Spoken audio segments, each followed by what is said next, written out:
You delivered a really interesting session this morning where you spoke about kind of management and leadership. Can you tell me what some of the differences are between management and leadership, and maybe looking at the charity sector, what are we doing well and what could we maybe learn from?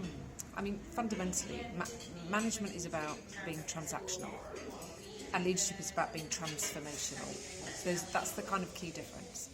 So managers are about things like planning, monitoring, making sure everything's lined up, making sure everything gets out. Leadership is more about transformational things. So it's about scanning the horizon, making sure you are grabbing opportunities from outside, keeping an overview of what's going on and going in when you need to, but stepping back again as well. So fundamentally, that's the difference. What I find in the voluntary sector is that we have really good managers and really good leaders. The thing that I'm most concerned about is that often management isn't valued. So leadership is seen as something that's much more valuable. I mean, it's rewarded higher. You know, leadership tends to happen higher up organisations. That's when you're allowed to lead, and so it gets rewarded at a high level. But if you think about it, you can't deliver anything unless you've got managers making sure it's all happening and planning it all. So I'm really into the idea of let's value both. It's not one or the other, and I think managers need to develop into leaders, but leaders sometimes need to come back and do some management sometimes, and that's kind of how I see it working. And you said some really interesting stuff about millennials and how they perhaps like to be treated a little bit differently, maybe a little bit softer perhaps than some other generations. What do you kind of see the difference between millennials are, and how does the charity sector maybe have to look at its kind of management processes for them? Millennials won't respond to carrot and stick anymore. I mean, most of us don't, but millennials are the ones that really strongly signal that that's not really how to do it for them. They respond to being nurtured, they respond to being stretched and challenged, but in a very supported way.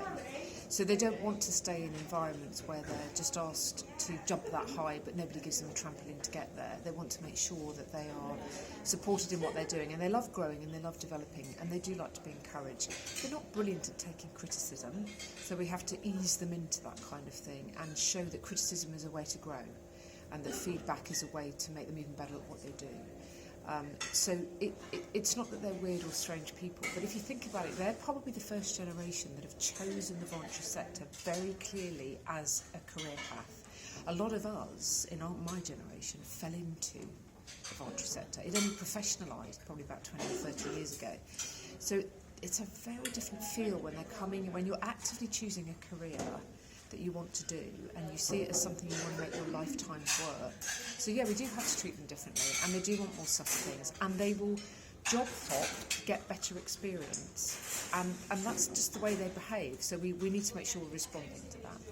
And Caryn, you also spoke about if somebody's working in the team and perhaps even in a fundraising team, but then they became a manager of that team. One of the things you said that interested me was that people maybe shouldn't try and revolutionise that team within 3 months. What do you mean by that?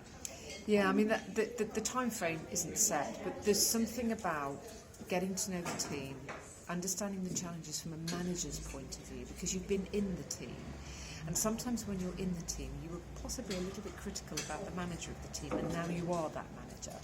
The other thing that happens when you go up from a team is you start to understand the management issues that you didn't necessarily appreciate when you were in the team. So it's about just giving yourself time to understand that, understand the context that you're working in now, establish relationships with people, and not go in changing everything almost for change's sake because you want to establish yourself, or you want to make sure that everybody knows you're the manager. In a sense, by getting alongside people and building trust and just getting those relationships right and understanding the bigger context of the job you're now in, it's probably a better way to establish yourself first of all and then start to change things. So it's not necessarily 3 months, it's about not going in on day one and running around saying, I'm the manager and I'm going to change everything, because I think you'll really ruffle feathers if you do that. And finally, what would your main tip be for somebody working in fundraising, and how could they do their job better? They could do their job better if they want to, for example, go to management. The key thing is to look across. One of the challenges in the sector at the moment is finding really good fundraising directors, and the reason for that is that in fundraising we specialise a lot. So you might be a corporate fundraiser or somebody in DM or an events organiser, and you stay in that specialism. And fundraising directors need to understand the dynamic of how all of those fundraising techniques work together. So if you just stay in your specialism and never really get what the other fundraising disciplines do, it's really difficult to go up the management layers, and indeed it's difficult to get to fundraising director.